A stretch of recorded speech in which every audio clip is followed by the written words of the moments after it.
10 দিন বাদে পরীক্ষা, তুই এখানে ফোন দেখছিস, বই নিয়ে বসতে পারছিস না? তা খেতে দাও। খেতে দাও মানে? এক্ষুনি তো 1 থালা ভাত আলু সেদ্ধ দিয়ে খেলি, এক্ষুনি খেতে পেয়ে গেল। ওই যা খেতে দিয়েছ আলু সেদ্ধ ভাত, কতক্ষণ বা পেটে থাকে? সেটা না হয় বুঝলাম, এতক্ষণ তো ফোন দেখছিলি, ওই খাবার কথা তো একবারও বলিসনি। যেই বই নিয়ে বসতে বলেছি অমনি খেতে পেয়ে গেছে। বই পড়তে গেলেই তো মুখ দিয়ে কথা বলতে হয়, তখনই তো খিদেটা পায়। যাও পাস্তা ভেজে আনো।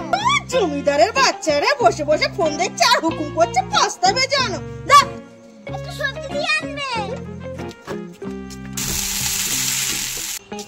এই নে, তাড়াতাড়ি খেয়ে নিয়ে বই নিয়ে বসবি।